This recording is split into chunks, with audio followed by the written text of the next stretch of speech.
افغان شہریوں کو پناہ دینے والے پاکستانیوں کے خلاف بھی کارروائی کا آغاز ہو گیا ہے۔ اس حوالے سے تھانہ جاتلی اور تھانہ مورگاہ پولیس نے 2 الگ الگ مقدمات درج کر لیے ہیں۔ ان مقدمات میں افغان باشندوں زاہد خان اور محمد امین کو نامزد کیا گیا ہے۔ ملزمان کوئی ویزا، اجازت نامہ یا مصدقہ دستاویزات پیش نہیں کر سکے۔ مقدمے کے مطابق مالکان نے بھی ملزمان کا کرایہ داری کا اندراج نہیں کروایا تھا۔ پاکستان کی اعلیٰ قیادت نے ترکی کے 102ویں یوم جمہوریہ کے موقع پر ترک عوام اور صدر رجب طیب اردوان کو دلی مبارکباد پیش کی ہے۔ صدر مملکت آصف علی زرداری نے اپنے پیغام میں کہا کہ ترک قوم کی استقامت اور ویژن پوری دنیا کے لیے مشعل راہ ہے۔ انہوں نے کہا کہ مصطفیٰ کمال آتا ترک کی قیادت نے اصلاحات اور ترقی کی نئی راہیں کھولیں، جبکہ علامہ اقبال اور قائد اعظم محمد علی جناح نے ترک قیادت کی جد و جہد کو خراج تحسین پیش کیا۔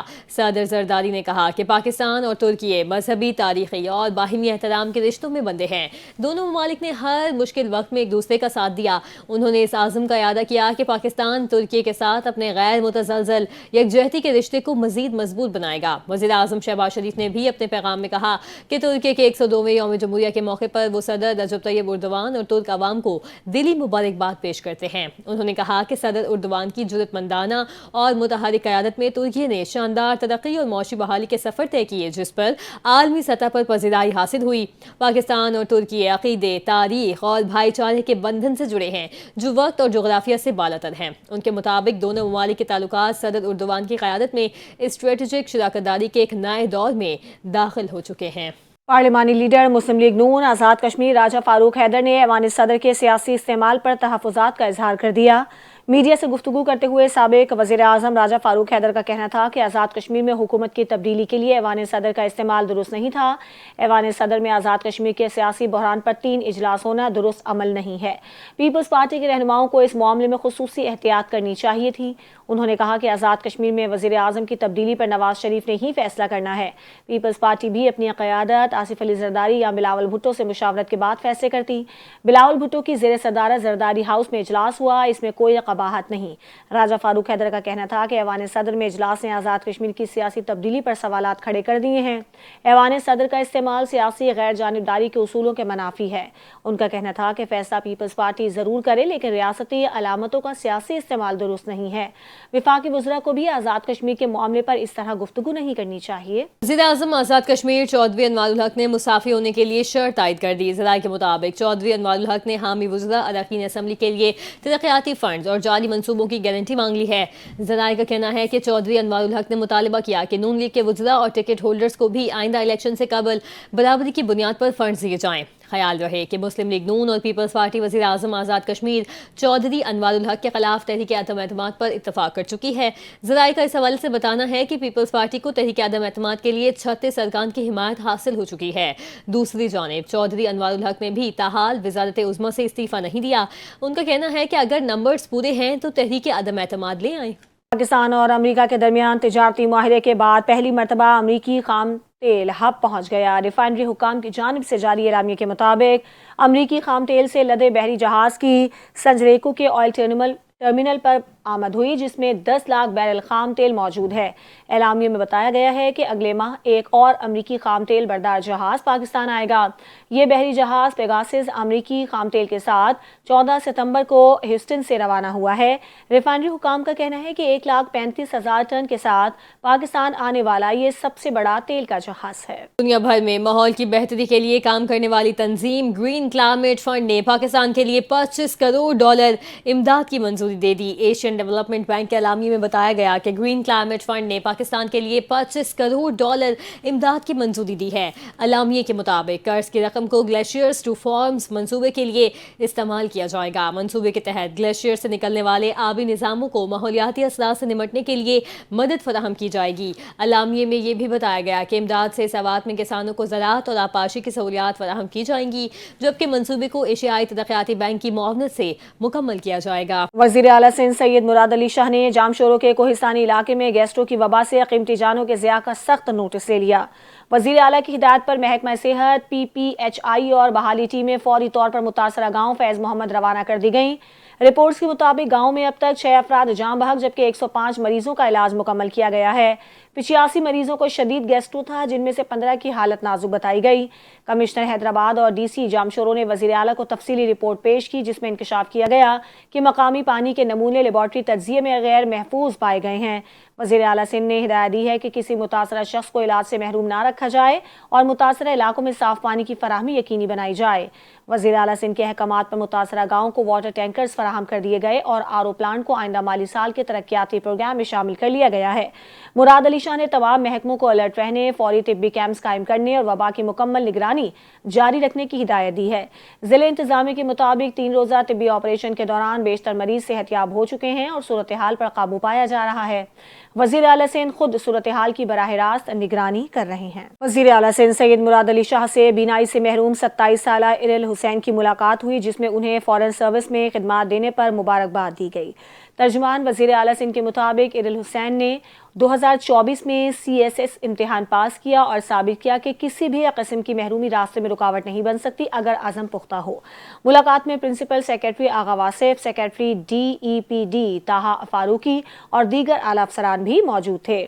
ارل حسین نے بتایا کہ فورن سروس ان کی پہلی پسند تھی اور CSS امتحان میں انہیں بینائی سے محروم افراد کے لیے اضافی وقت دیا گیا۔ وزیر اعلیٰ سندھ نے کہا کہ خصوصی بچوں کے لیے کی جانے والی کوششیں رنگ لا رہی ہیں اور صوبے اور ملک بھر میں خصوصی افراد کی ترقی کے لیے اقدامات جاری رکھیں گے۔ ارل حسین نے بس سروس کے حوالے سے تجویز دی کہ بینائی سے محروم افراد کو بس آنے کی اطلاع دینے کے لیے کوئی پیغام کا نظام بنایا جائے تاکہ انہیں سہولت ہو۔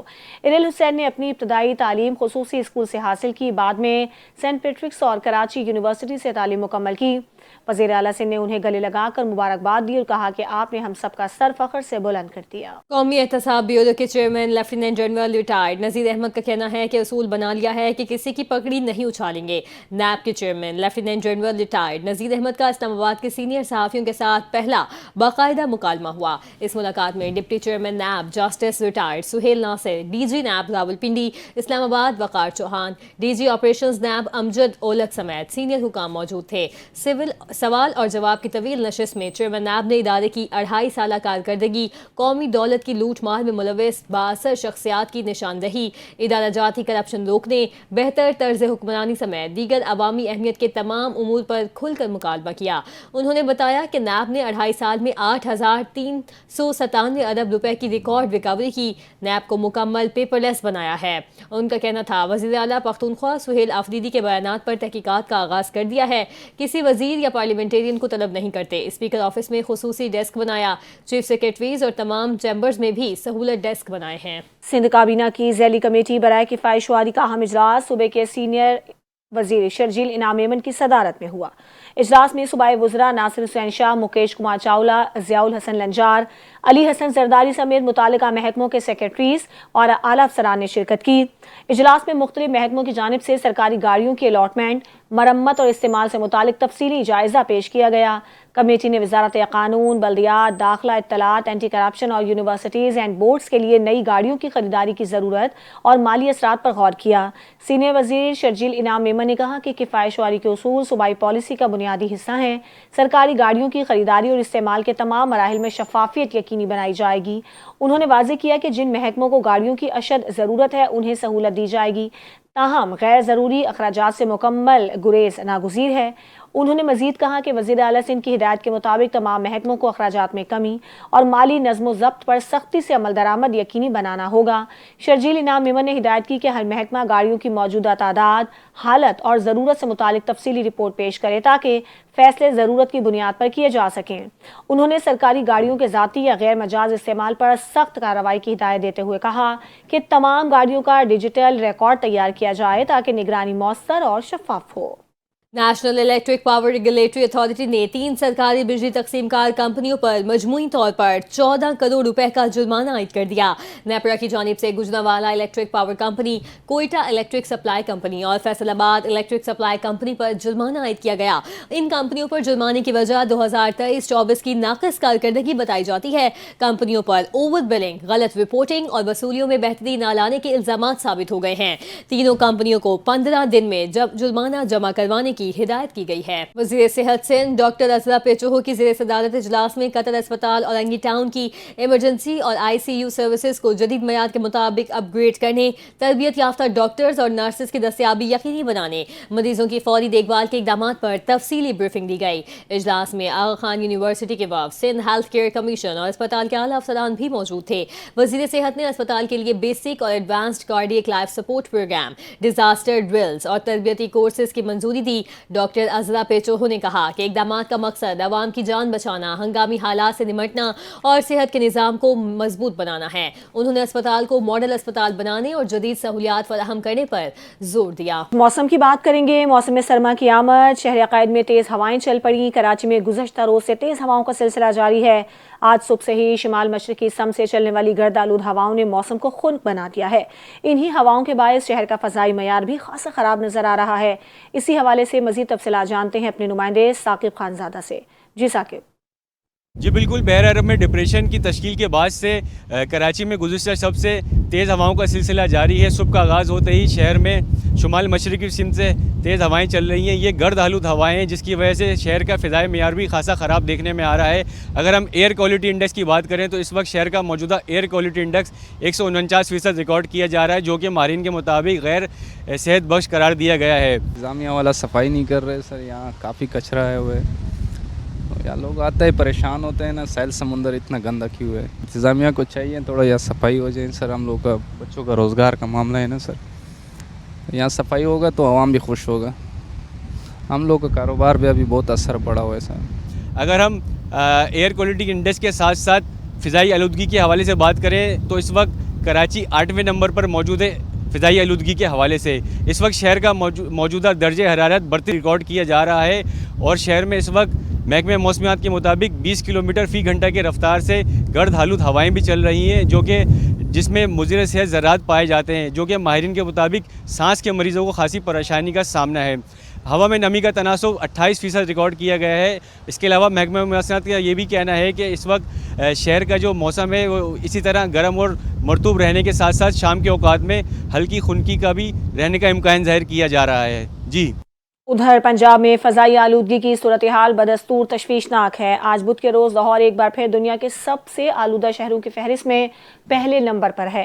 عالمی ماحولیاتی ادارے IQAir کے مطابق بدھ کی صبح لاہور کا مجموعی ایئر کوالٹی انڈیکس 403 ریکارڈ کیا گیا، جو انسانی صحت کے لیے انتہائی خطرناک سطح ہے۔ اس کے مقابلے میں بھارتی دارالحکومت دہلی کا AQI 235 رہا۔ محکمہ ماحولیات پنجاب کے اعداد و شمار کے مطابق آج صبح 6 بجے لاہور کے کئی علاقوں میں فضائی معیار خطرناک حد تک خراب تھا۔ کہنا GT روڈ اور ایجرٹن روڈ پر AQI 500 تک جا پہنچا، جو انتہائی مضر کیٹیگری میں شمار ہوتا ہے۔ پنجاب کے دیگر شہروں میں بھی صورتحال مختلف نہیں رہی۔ سرگودھا میں AQI 344، فیصل آباد میں 296، ملتان میں 287، گجرانوالہ میں 274، قصور میں 257، شیخوپورہ میں 245، ڈیرہ غازی خان میں 217، سیالکوٹ میں 162، بھاولپور میں 154 اور راولپنڈی میں 130 ریکارڈ کیا گیا۔ ادارہ تحفظ ماحولیات کے مطابق آج لاہور کا اوسط AQI 245 سے 275 کے درمیان رہنے کا امکان ہے۔ صبح 6 سے 9 بجے کے اوقات میں ٹریفک کے دباؤ اور درجہ حرارت میں کمی کے باعث آلودگی کی شدت مزید بڑھ کر 315 سے 340 تک جا سکتی ہے۔ ایئر کوالٹی سے متعلق ڈیٹا فراہم کرنے والے عالمی اداروں کے مطابق گزشتہ 4 برسوں سے اکتوبر اور نومبر کے مہینے لاہور میں سب سے زیادہ آلودہ ثابت ہو رہے ہیں۔ ادارہ تحفظات ماحولیات لاہور کے ڈپٹی ڈائریکٹر علی اعجاز کے مطابق اکتوبر اور نومبر کے مہینوں میں آلودگی بڑھنے کی بڑی وجوہات میں فصلوں کی باقیات کو جلانا، گاڑیوں کے دھوئیں میں اضافہ اور موسم کی تبدیلیاں شامل ہیں۔ ان کا کہنا تھا کہ حکومت اس موقع کے تدارک کے لیے مختلف اقدامات کر رہی ہے، تاہم مؤثر بہتری کے لیے شہری تعاون اور سخت عمل ضروری ہے۔ عالمی اور مقامی مارکیٹوں میں 2 دن کے وقفے کے بعد سونا آج پھر مہنگا ہو گیا۔ بین الاقوامی بلین مارکیٹ میں فی اونس سونے کی قیمت میں $35 کا اضافہ ہونے سے نئی قیمت $3,975 فی اونس کی سطح پر آ گئی۔ عالمی منڈی کے زیر اثر مقامی سطح پر بھی 24 کیرٹ کے حامل فی تولہ سونے کی قیمت $3,500 کے اضافے سے $4,19,862 پر جا پہنچی ہے، جبکہ فی 10 گرام سونے کی قیمت $3,000 بڑھ کر $3,59,963 کی سطح پر آ گئی۔